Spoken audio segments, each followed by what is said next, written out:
मैं कई बार कुछ काम बस यह सोचकर टाल देता हूँ कि जो है जैसा है चलने दो। मतलब आसान शब्दों में कहा जाए तो मेरे पापा अभी कमा रहे हैं, मैं आराम से दिन गुजार रहा हूँ। दिन भर में कभी पढ़ा तो पढ़ा, नहीं तो बस समय पार हो रहा है। मैं अपनी जीवन में कुछ बड़ा करने की सोच ही नहीं पाता हूँ। लेकिन इस कहानी ने मेरा नज़रिया बदल कर रख दिया। अब मैं समय का महत्व को पूरी तरह समझ चुका हूँ। बहुत ही बेहतरीन कहानी, एक बार ज़रूर सुने। इसे सुनने के बाद आपका जीवन बदल जाएगा। एक गुरु अपने शिष्य के साथ कहीं जा रहे थे। चलते चलते उन्हें प्यास लगी तो वे दोनों एक खेत के पास जाकर रुक गए। खेत की हालत देखकर लगता था कि खेत का मालिक खेत पर जरा भी ध्यान नहीं देता है। उन्होंने देखा खेत में एक घर भी है। दोनों जाकर दरवाज़ा खटखटाते हैं। घर में से एक आदमी, उसकी पत्नी और 2 बच्चे बाहर आते हैं। सभी ने फटे पुराने कपड़े पहने हुए होते हैं। गुरु कहते हैं, क्या हमें पानी मिल सकता है? काफ़ी प्यास लगी हुई है। वो व्यक्ति उन्हें पानी लाकर देता है।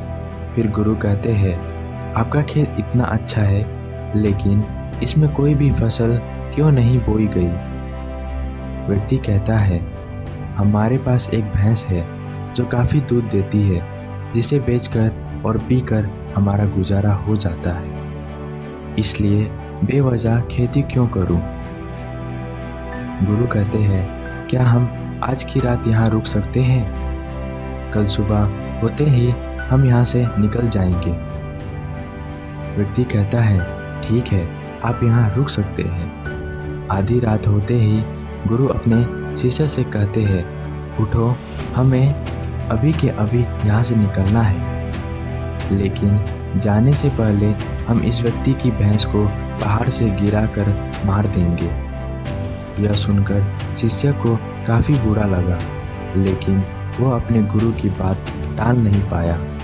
वे दोनों रातों रात भैंस को मारकर वहाँ से भाग जाते हैं। 10 साल बाद जब शिष्य अपनी शिक्षा पूरी कर लेता है, तब वो सोचता है, क्यों ना अपनी गलती को सुधारा जाए। उस आदमी के पास वापस जाकर उसकी मदद की जाए। शिष्य उसी गांव, उसी जगह वापस जाता है और देखता है वहाँ के सारे खेतों में दूर दूर तक काफ़ी फल लगे हुए हैं। वहाँ एक बहुत बड़ा घर भी है। शिष्य को लगता है शायद वो आदमी सब कुछ बेच के यहाँ से जा चुका होगा। शिष्य वहाँ से वापस जाने लगता है, तभी वहाँ घर के आगे एक कार आकर रुकती है।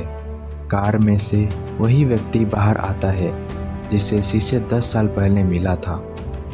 शिष्य उसके पास जाकर कहता है, आपने मुझे पहचाना? मैं 10 साल पहले आपसे मिला था।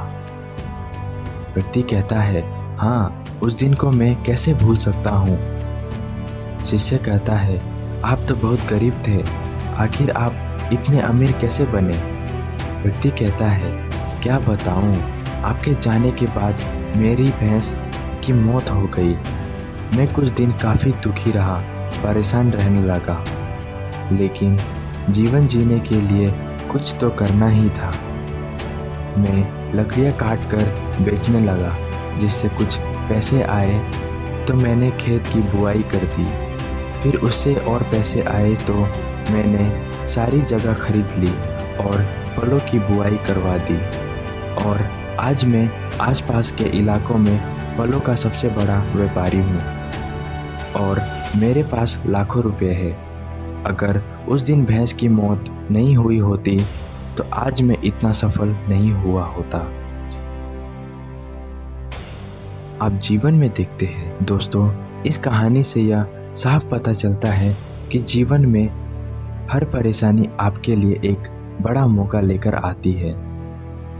अगर अभी आपके जीवन में परेशानी आई है तो यकीन मानो एक बहुत बड़ी सफलता भी अपने साथ लेकर आई है। यकीन मानिए, बुरे वक्त में आपने हिम्मत नहीं हारी तो आने वाले समय में आप बेहद सफल होने वाले हैं। आपको बस यह करना है। नंबर 1, अभी आप अपने मन में सोचो कि आपको ज़िंदगी जीना है या काटनी।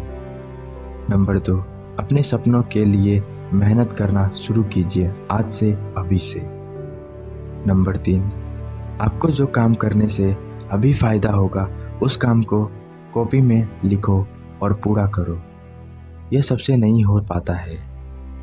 नंबर 4, अगर कुछ करने का सोचा है तो तब तक उसके पीछे लगे रहो जब तक कि वह काम हो नहीं जाता। इसके लिए धैर्य होना चाहिए।